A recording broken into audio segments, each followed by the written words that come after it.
So, ngayon, Meralco at saka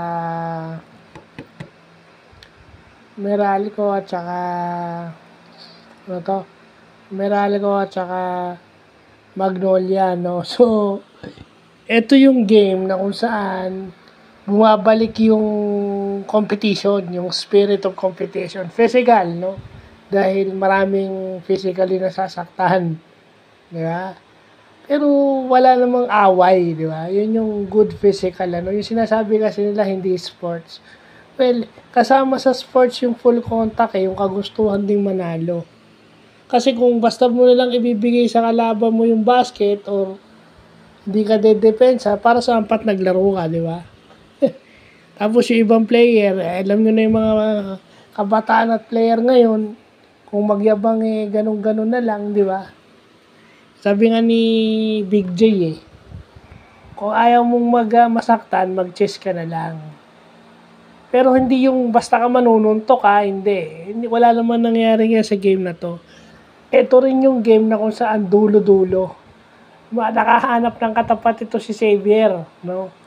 The fact na na-limit or medyo napigilan yung offense si Xavier Lucero nung huli lang siya nakabawi The mere fact na hindi siya naging factor the whole game, malaking bagay yun. So nahirapang naghahabol yung Magnolia dahil nag-struggle si Xavier Lucero.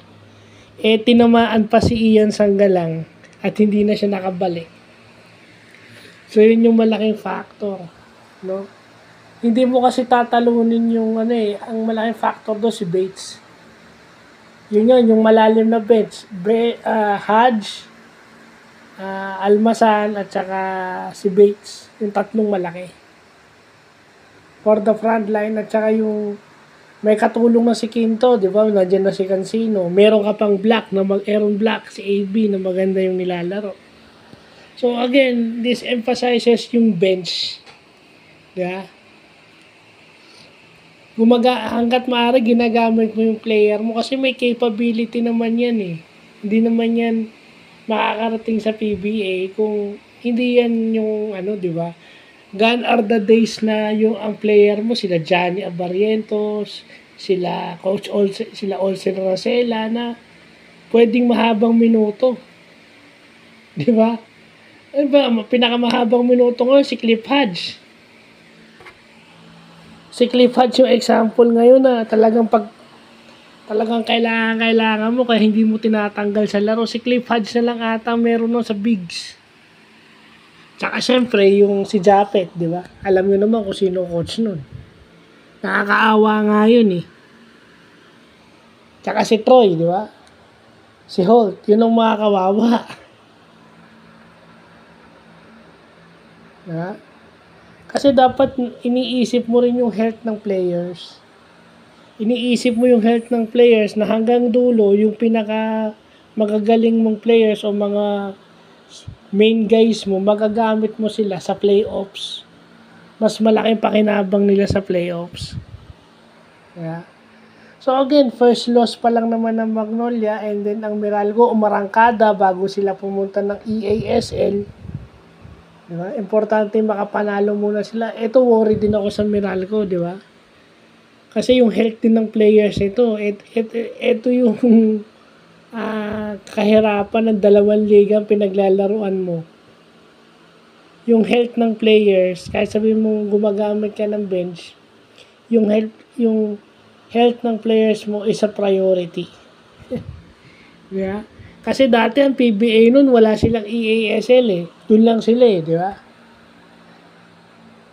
Di ba? Kasi sabi nga ni Jojo Lastimosa nun, nagagalit siya kapag nilalabas siya. Pero hindi na ngayon yung game Yung game ngayon, kasi dati mabilis yung pace, mabagal yung pace, pero pwedeng pang matagalan. Ngayon, hindi na. Ihingaling ka na. At saka kung kailan pa naging advance yung medicine, tsaka pa naging advance yung sports medicine, tsaka pa maraming player ang nai-injure. Buti na lang dito sa ating PBA, nandun pa rin yung resemblance ng competition. No, so, maganda yung nilalaro ng Meralco. Gumaganda after nila matalo ng dalawang sunod at least ngayon nakakabawi na siya dalawang sunod na panalo. At sa Magnolia, first loss. Pero makikita mo rin gaano kagaling mag-coach to si Tenorio no? Nakahabol pa sila. Yun ang maganda yung laro kasi nakahabol yung Magnolia. Hindi sila natambakan. So, yun lang pa.